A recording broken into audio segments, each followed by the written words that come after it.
listen, you will listen to the Sirens of Audio.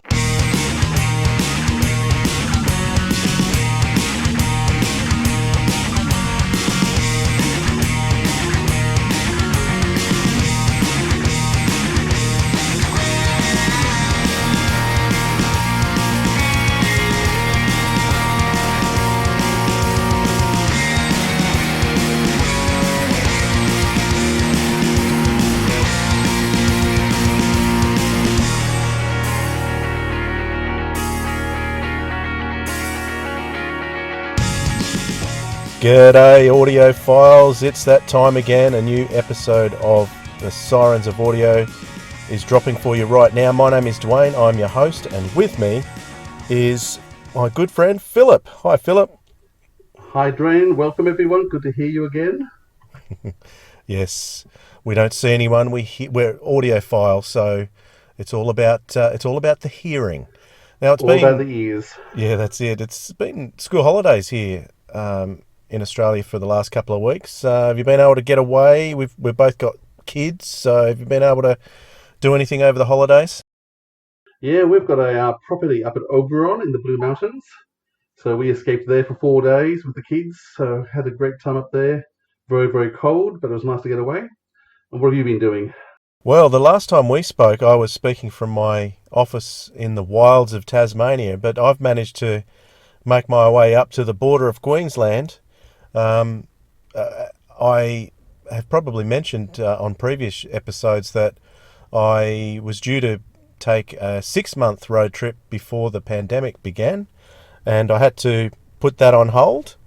But with things starting to relax and open up a bit, we decided to get going, and we got going just in time because we escaped the big outbreak in Victoria by about 2 days.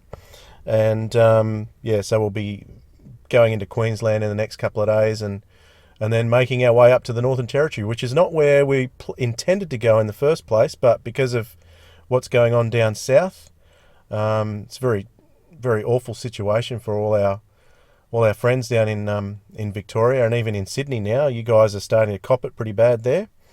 We thought it was a good idea to stay away from you, though. We love you, but we'll stay away from you.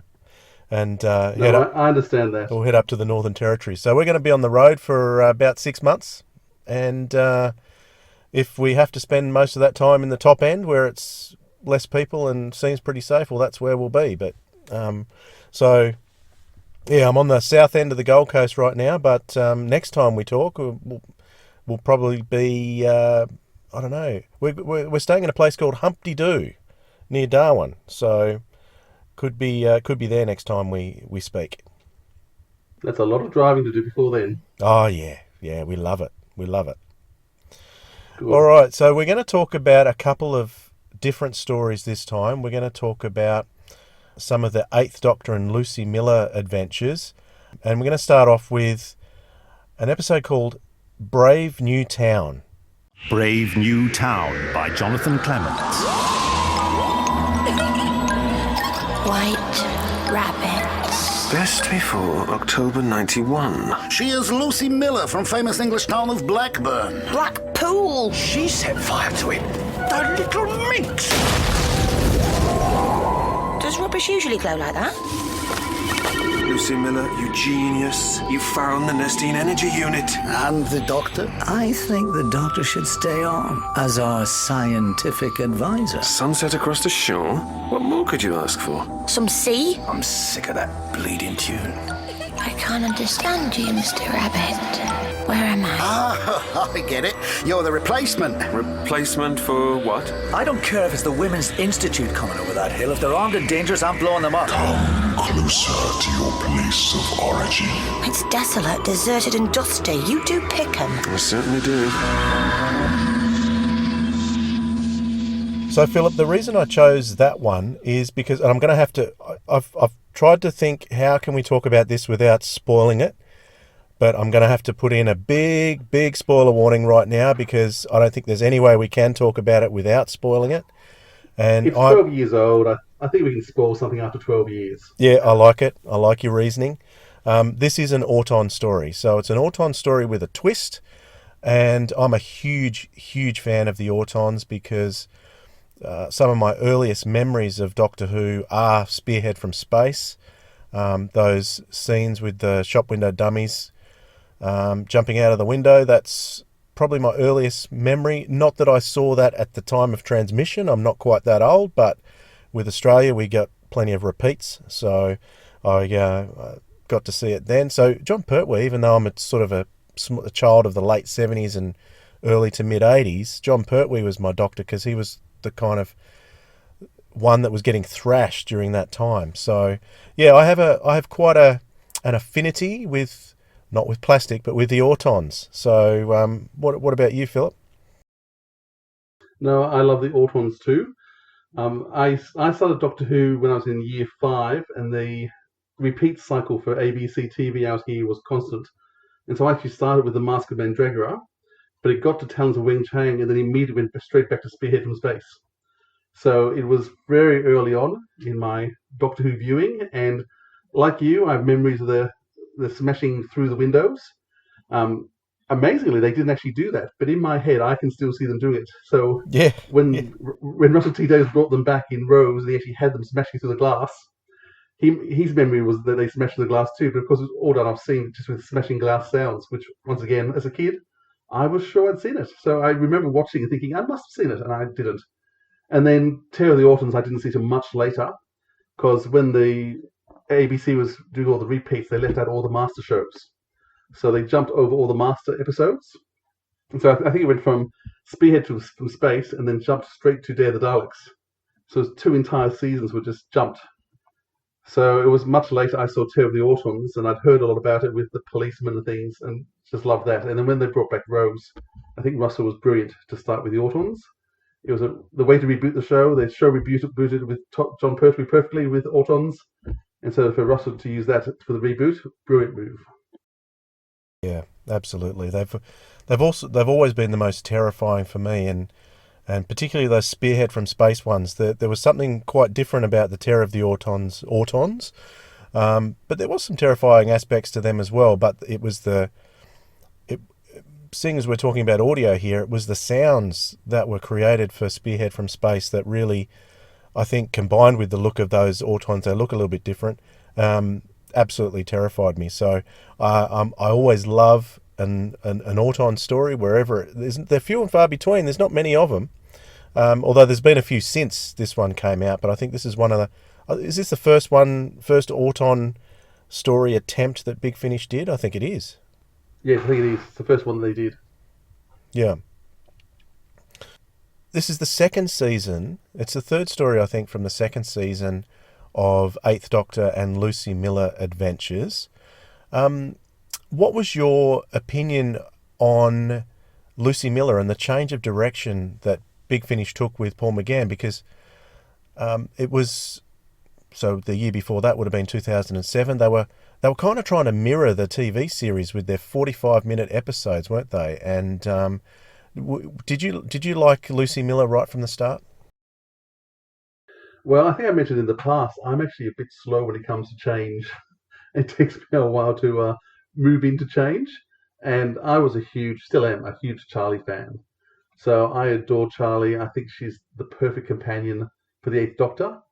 The first 2 seasons of Charlie's stories I adore, and the actress I think is amazing. So when I heard that, because the first season was made particularly for the BBC 7, which is the radio station. When I heard that the BBC 7 and Big Finish had decided not to use Charlotte Pollard, I was certainly a bit disappointed by that, because I thought Charlie was just the best character. So it took me a little while to grow to Lucie, and certainly in the first few stories she's in, she's a pretty antagonistic, negative person.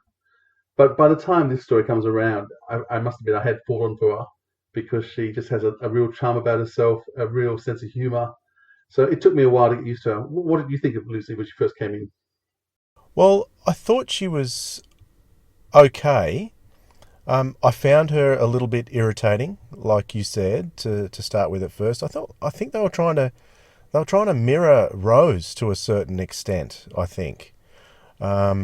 which is unusual for Big Finish. They usually go their own way, but I think they were perhaps at that stage still a little bit worried about the TV series because it was still new. Big Finish was still a going concern. They were still trying to work out what they were going to do to compete perhaps with the TV series, which is something that Big Finish never need to do because they're a completely different medium that attracts a different fan base altogether. So, but at the time I could understand why they were following that path. I didn't mind the first series of Lucie Miller stories, and then this one came along, and I've got to talk about the elephant that's in my room. I don't know if it's in yours, but it's this the new theme music. This was the one thing that I really disliked about this run of stories was the new theme music, because even though Paul McGann's had 3 or 4 different themes throughout his time, it's always been the very first one that I've always loved, and I've not really taken to any of the other ones. They've got the Time War theme, you've got that theme that they threw into those 3 Mary Shelley stories, but I just have never been able to take to any of them, and I think Nick Briggs got a bit of stick back then for that particular theme, because it was, I think from memory, it was like a labour of love for him. He was like pulling the original theme apart and putting it back together, so none of it was actually extra sounds. He was just pulling the original theme apart and reorganising it and remixing it, so to speak, for his own unique theme. So he really personally had a stake in it. He loved it, but I just wish they would go back to it was a David Darlington, right? A David Darlington theme. So yeah, what did you think about that new theme? I guess I never really. I must confess, I tend to listen to a lot of audio, and so I don't spend a lot of time often listening to themes. So my biggest habit is just to jump over the music. And so closing credits, opening credits, I'll more often than not just hit the fast forward button and jump it. So I don't. That's think outrageous, like Philip. That is outrageous.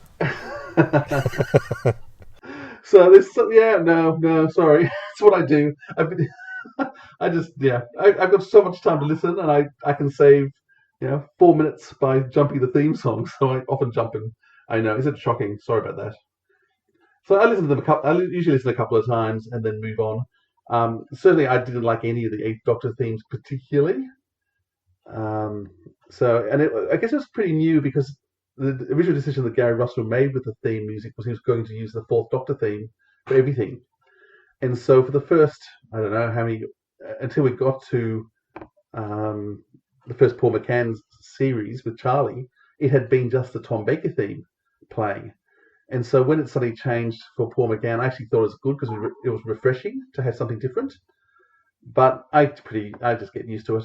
I know. Sorry about that. I know you're a big music. I mean, I play lots of music, but yeah, I don't focus on themes particularly over and over again. Well, I must say, by the end of the Lucie Miller run, I did like that theme. I grew to like it, but I was very happy when they went back to the original theme for the Dark Eyes set. I'll say that much. Okay, so Brave New Town was released in 2008, was written by Jonathan Clements.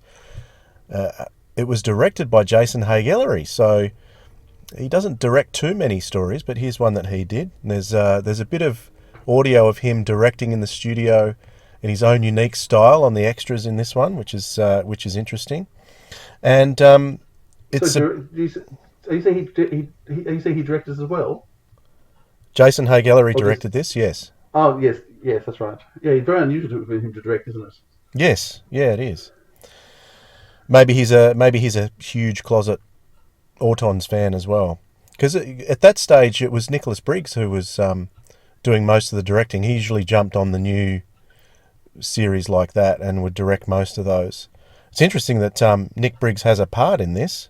Yeah. But he doesn't direct, he doesn't do any of the music, nothing. So it's unusual for Nick Briggs to appear in something without him being heavily involved in some other form of the production. Okay, so the blurb on the back says the inhabitants of the quiet seaside town of Thornington in Suffolk are living the same day over and over again. What's so special about the 1st of September 1991, and why haven't the villagers noticed that the same song has been number one for years? And just where on earth has the sea disappeared to? The Doctor and Lucy must solve the mystery before the visitors return. So it turns out that they're not actually in Suffolk, and they've got a really interesting concept behind the Autons, and I can't remember the terminology that's used. What are they called? Auto. Oh. Automatronic, Yes. automatronic Autons, I think. So these are Autons who... Autonomous Autons. Yeah, so Isn't it? they're almost like sleeper agents. So living a life over and over again, like a bit of a Groundhog Day, until they're awakened. And yeah, I really like the way they have used the Nestene consciousness in this, because when they brought it back in the TV series, it sounded a bit barbaric. You couldn't really understand what it was saying, except for those two words, Time Lord. But here, the Nestene consciousness was had a role in vocally, so which was good, because one of the things Alan Barnes said as a script editor was that how do you put Autons, a visual monster, into a story like this? This is before the Silence came along, and then they ended up putting those in Big Finish stories as well. So yeah, I think they did a really good job, a really different job in handling the Autons with this one. What else have I got to say about that? Barnaby Edwards he's got a bit of a part in it too, and he's actually refers to himself as a line producer in this. So there are extra producers involved for the 8th Doctor and Lucy range up to Series 2 anyway. So he had quite a big role to play. Katarina Olsen's back in another role. So she had a big role in Season 1 as a character called the Headhunter. Is that right? Yeah, Season 1 and Season 2, she's a big character. Yeah. Yeah. So yeah, she has a lovely Russian accent.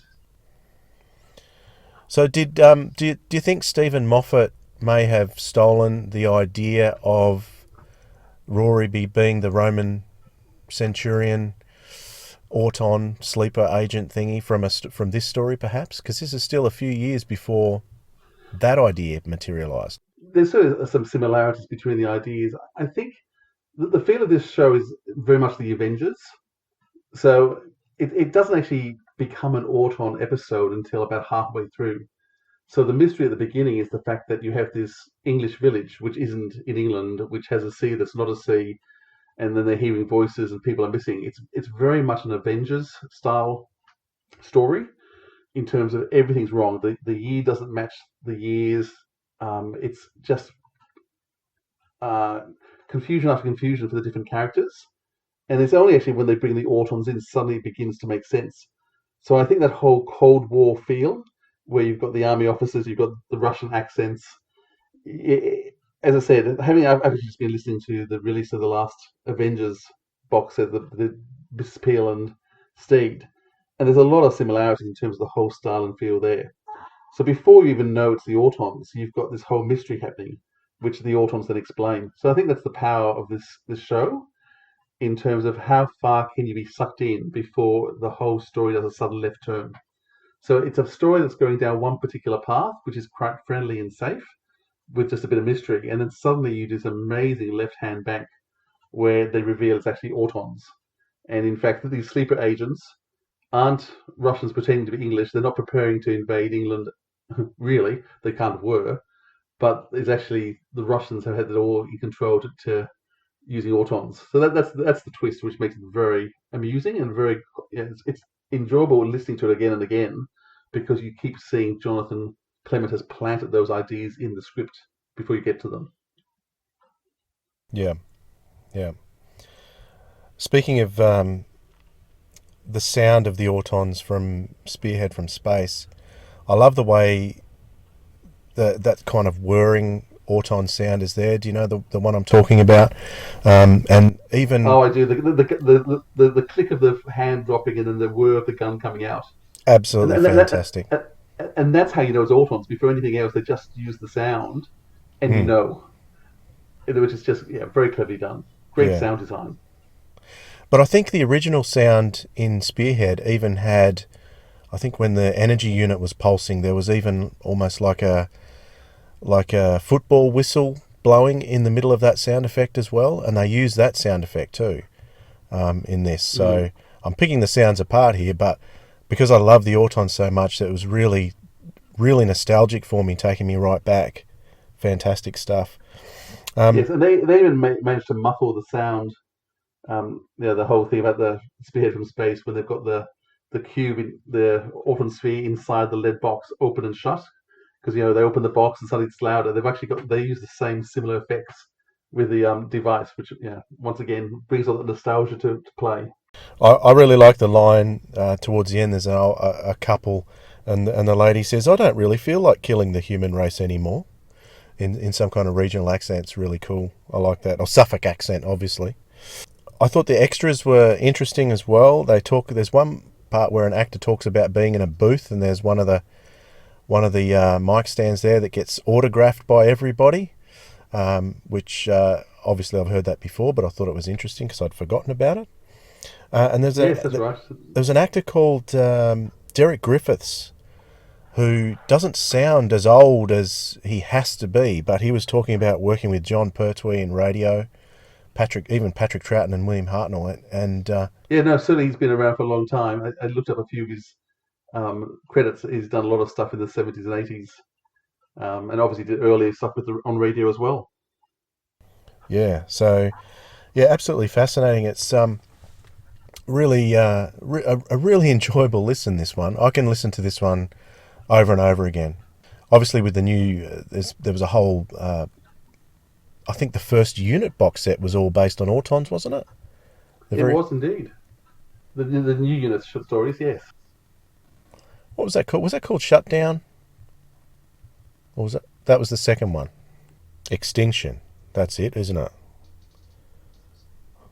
Unit Extinction. Is that it?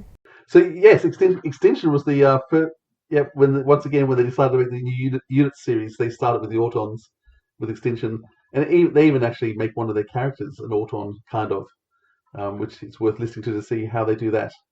But yeah, even when they came back with Unit, they decided that was the way to go. Autons actually reboot lots of things quite well. I was just thinking, as you were saying that Autons are quite severely underused throughout Big Finish, but then at the same time I'm thinking, well, perhaps that's a good thing, that they're underused because they're so good when they do appear. Yes, I think that you need to use a character well and wisely. And when they come back, you want to make it powerful. And I think usually whenever they introduce the Autons, they actually do make it quite powerful. Now, was there anything before we moved on to the next story that you wanted to add about Brave New Town? What do you think about the hour format? Because really, the whole Lucie Miller series started off the hour stories as opposed to the 4-part stories. How do you think about the hour stories as opposed to the 4-part stories? I think they're okay. I was listening to them again, waiting for the end of episode cliffhanger, but it was okay. I don't really have a problem with it. I think once again, as I was saying, that they were trying to mirror to some extent what was going on the TV series. So they were trying to bring some of the audience from the TV series over to Big Finish as well. So they were trying to make a package that was appealing.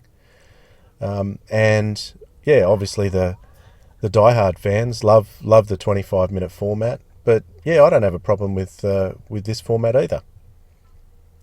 It's amazing how much my tastes have changed, because certainly I didn't like the format when it started. I was a big believer in the main range of the 4 25-minute episodes. But with the last Tom Baker series to come out, which was they actually did 4-parters again, I actually think I've decided I prefer this format now. I've got used to 45 minutes, 50 minutes, one contained story, and it just feels faster and a bit more energy. So I think my views have changed over the last little while. Yeah, I was thinking myself with the Tom Bakers from earlier this year that the 4 parts were seeming a little bit long. They were just laboured. Especially well, especially one of the stories, which I've already reviewed on this that I didn't like so much. But very, very interesting. Very interesting. It's going to be interesting to see what happens when the main range finishes, to see what they're going to do with the formats then, because they can sort of do whatever they want then. Yes, well, certainly by the look at the first, the Colin Baker and the Perry and Six Doctor box sets that's coming out, it looks like they're all going to our stories. So I do think that they prefer writing that way. I think they can employ more writers, and it's probably a bit easier to draft. So it'd be curious to talk to them about where their thinking is going. But I think as an audience, we're feeling like we like it to be more contained, and actually, being able to listen to a whole audio in one session and then put it aside seems to be the way they might be going. And this is sort of the start of it. So the only other thing I loved about this story was just it's set in Uzbekistan, which is a country I've been to, which not many people have. And so actually they talk about a few bits and pieces of stuff I've seen, because it's quite an unusual country in so many ways. So that would have added an extra layer of interest for you? It did. So, yeah, because... How did you end up going to Uzbekistan? I was actually doing some adult education work over there. So I went over there with another person, and we were doing some adult education and training for a couple of weeks. So very unusual place to end up in. And spent time there in Tashkent, in Samarkand, and then to Kyrgyzstan as well. So it was that's sort of very unusual. I'm not sure any other Doctor Who story has ever been set in Uzbekistan, or in any of the stars for that matter. So the audio to me makes me visualise a kind of a barren landscape. Is that what it's like? It's very flat. There's not a lot of foliage once you leave the cities. The cities actually have been quite beautiful, because it's all big Russian concrete style buildings all over the city, which looks pretty impressive. But once you actually leave the cities and get out of the roads, it's sort of June-like. It is quite barren. Not a lot of plants for long periods of time. Not a lot of foliage. But then there's a lot of farms and things and very short grass. It's a very poor area, and the people are quite poor. But it's a fascinating country to visit. And Samarkand, which is just an astounding place to go to, and very ancient, thousands of years old, and amazing buildings and mosques and things to travel around. And it's a very hospitable place.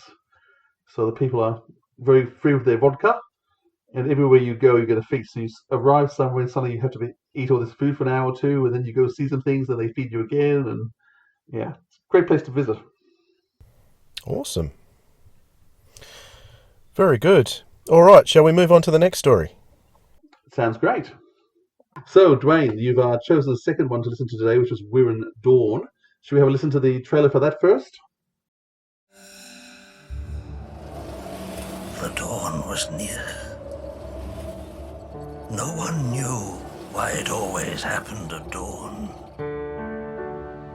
Long after the evacuation of Earth, they forged out into space, and there were many battles to fight for survival. Abandon ship. Escape pods, now, with me! Sounds like you're ready for a fall, darling. What's that supposed to mean? You've got him on a pedestal, your doctor friend. You better be careful he doesn't fall off. Doctor Who, Wirrn Dawn. Wirrn and humankind locked in a deadly struggle for survival. Heavily armed spaceships versus big insects. Not much of a fair fight. Don't let it touch you! Open fire! Solway! Fire! Wirrn, this is the way it used to be.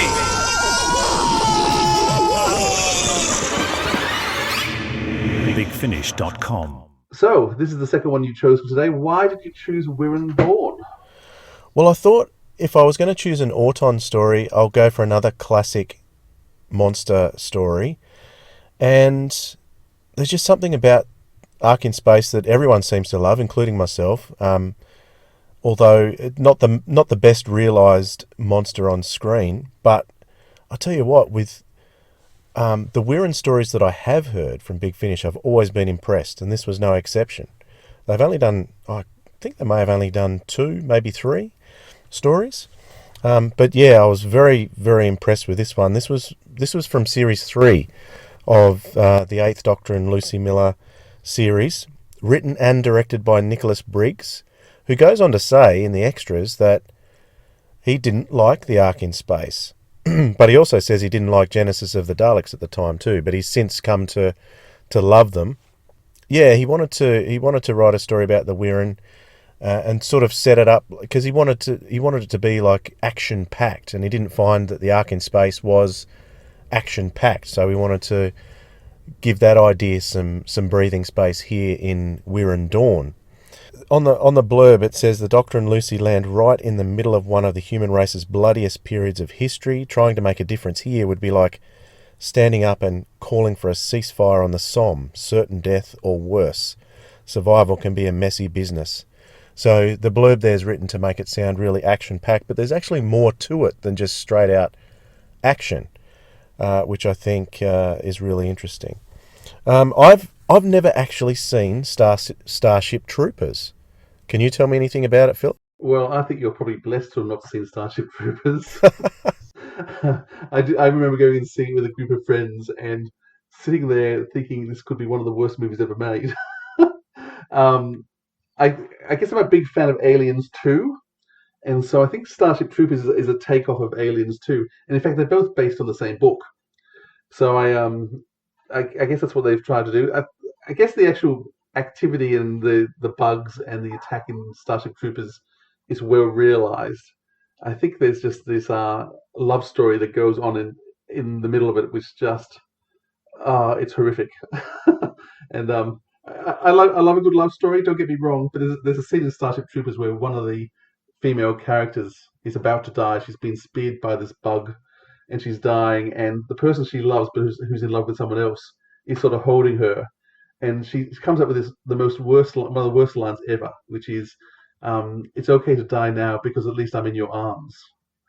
And I cracked up. Like, I laughed at that point because I thought that is just so tacky and awful in terms of, good for you, just die now because someone's at least giving you some attention for 30 seconds. And I got shushed by all my mates who were around me who were quite horrified by me making fun of this movie. But it's certainly action-packed. I think Nicholas Briggs has done a much better job than Starship Troopers.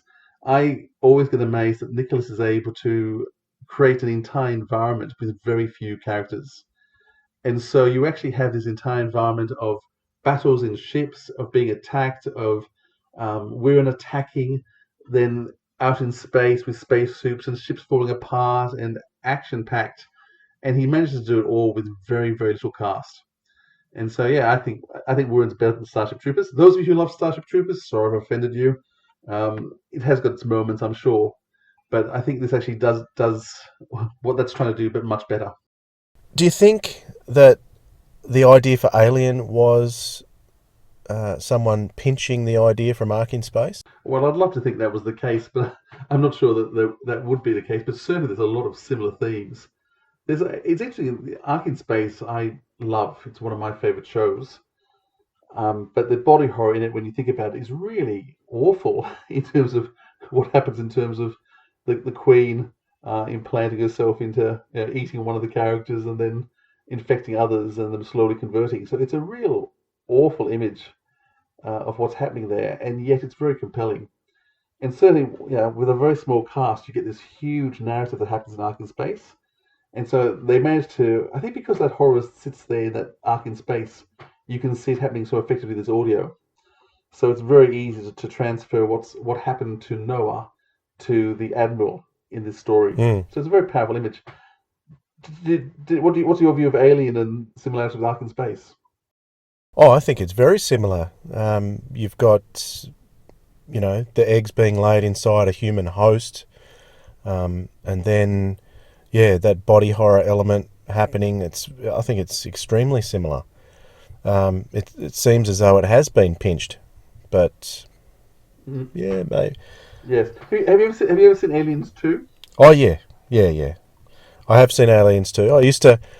I really liked that. It was probably my favourite for a long time, but I think it hasn't dated very well. It's very, very 80s, like a lot of the other 80s soldier mercenary type runarounds. I still like it. I still think it's good, but once again, it's very clever in terms of Alien is all about suspense of not seeing the alien. Yeah. And then Aliens 2, as you say, is a big runaround, shoot them up. Yeah. And I think Wirrn Dawn works really well because it combines those two ideas, but in some ways in reverse. So it starts off with the whole run around, shoot them up, bang them down, and then moves more into the psychological story later. So it's almost taken those two ideas and reversed them.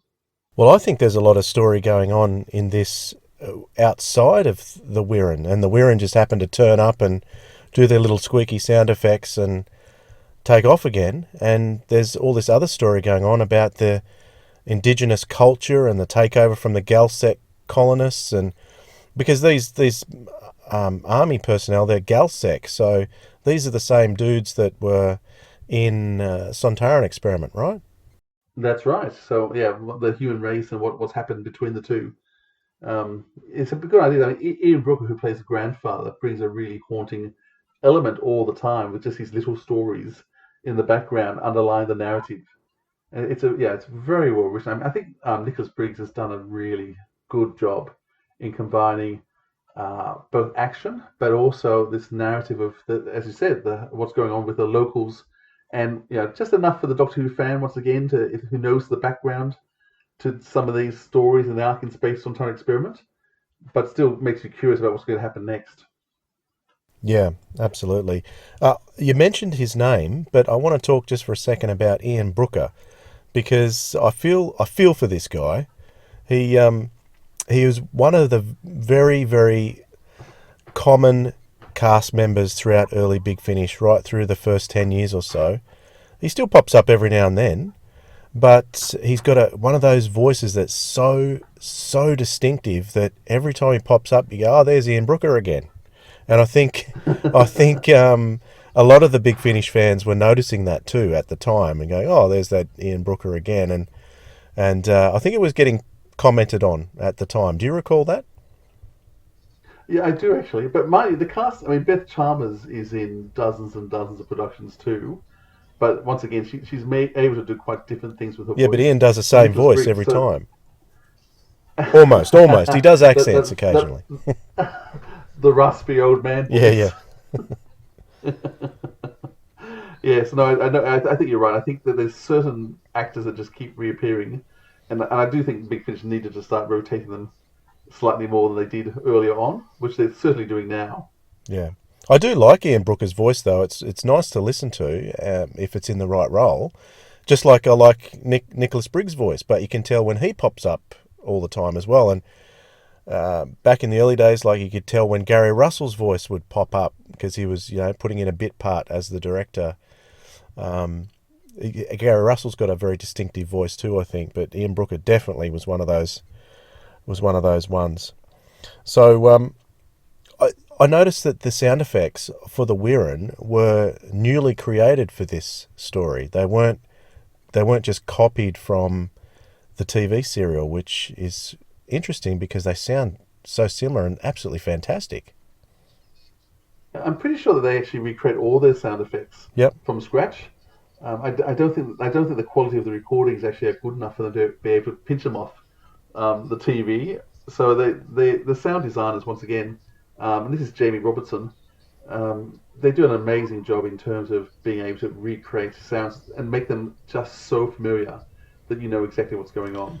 So some of the themes that were, I think there's two main themes throughout this. The first one, they have a look at the Galsec colonists coming and taking over the Indigs, or the indigenous culture, which is something that I've developed more of an interest in stories and in real life, really, since I've been travelling a bit on the road and come to explore Australian indigenous culture. I'd never really had much of an interest before I started travelling and seeing the culture myself. So whenever stories like this pop up, I find myself really interested in it. So did you pick up on that theme that was going throughout?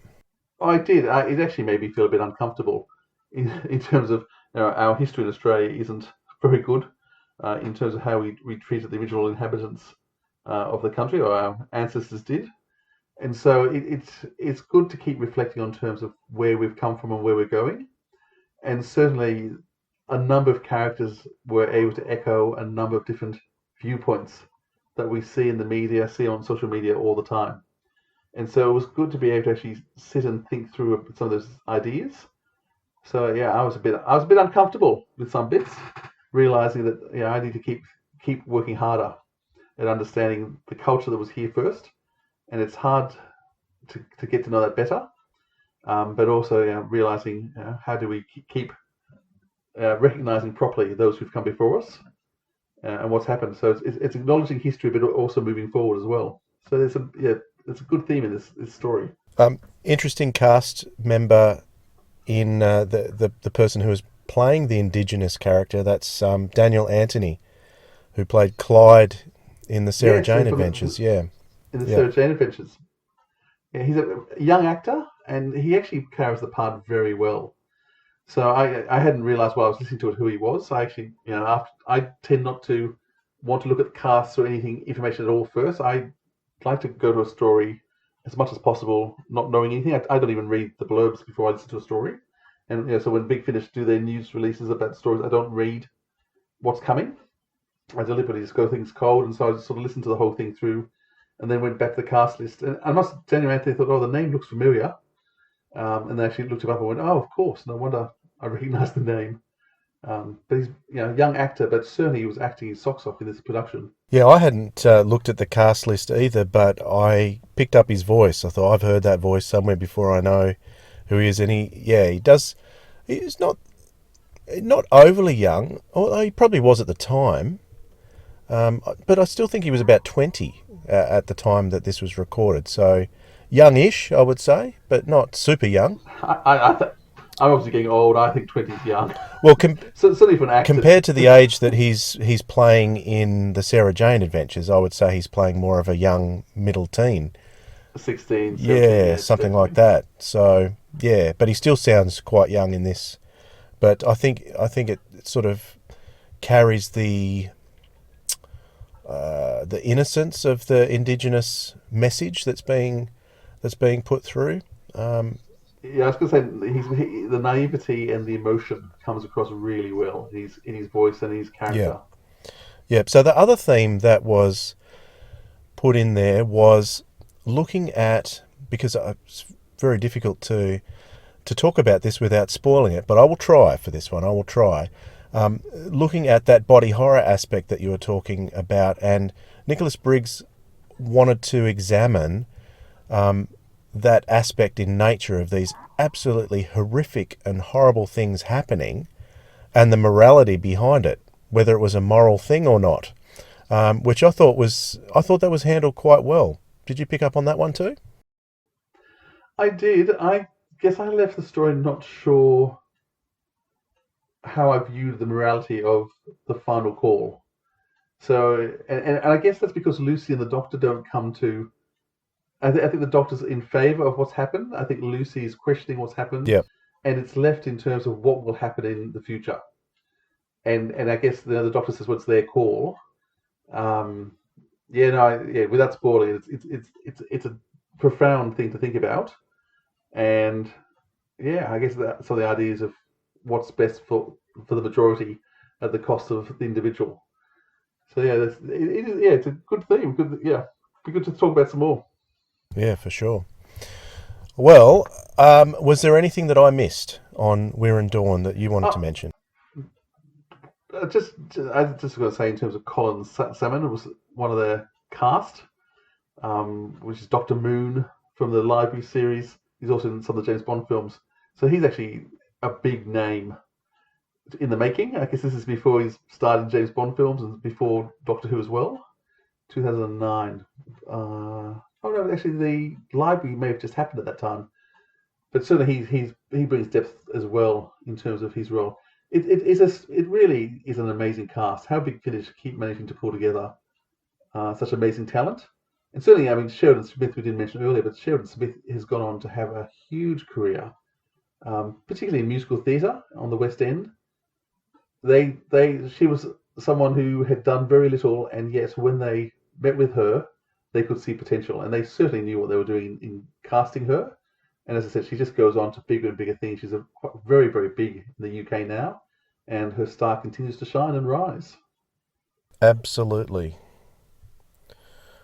Or as Lucie Miller would say, abso-bloody-lutely, probably. Yes, you probably would. All right. So that is Wirrn Dawn. Grab that, bigfinish.com. Highly recommended. Now, we have come to that time where we're going to have a recommendation from each of us on something that we would like you to listen to, something we've been listening to, or something we're going to listen to. And I'm going to start with you, Philip. Well, I've been listening to Rose on audiobook by Russell T Davies.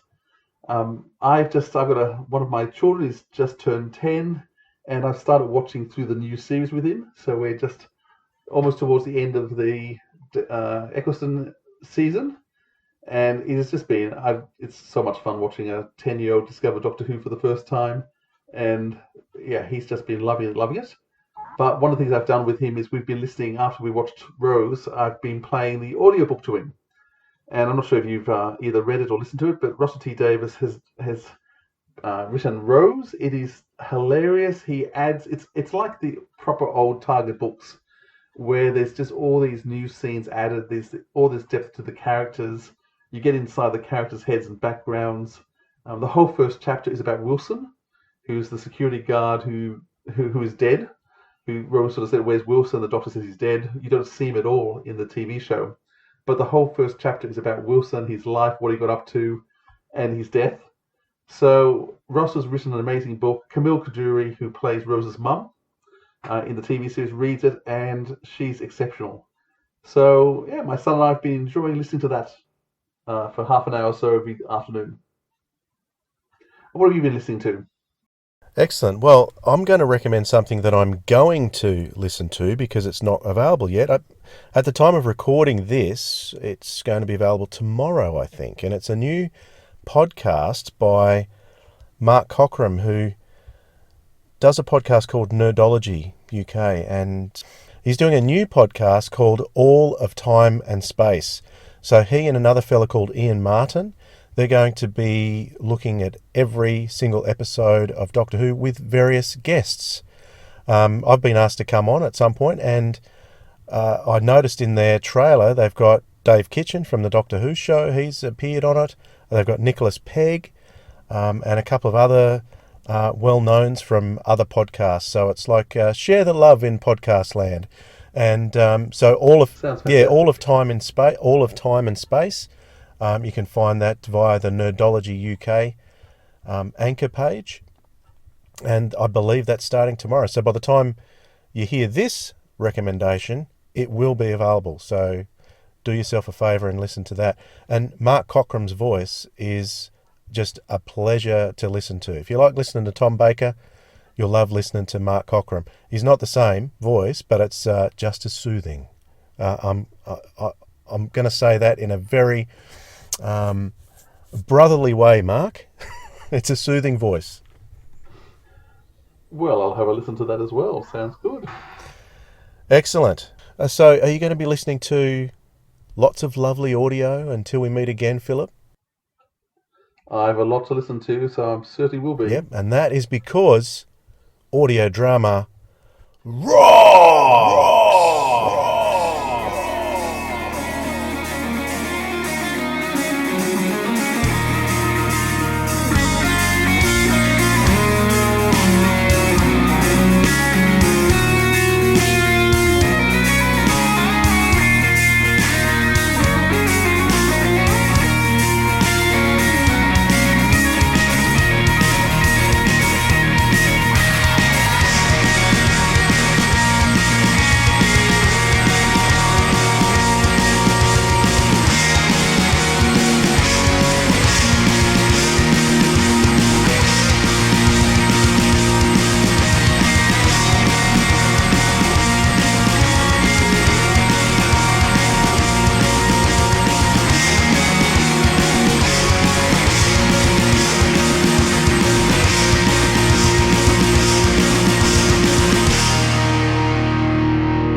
are you still there? Oh, fizzle and fart.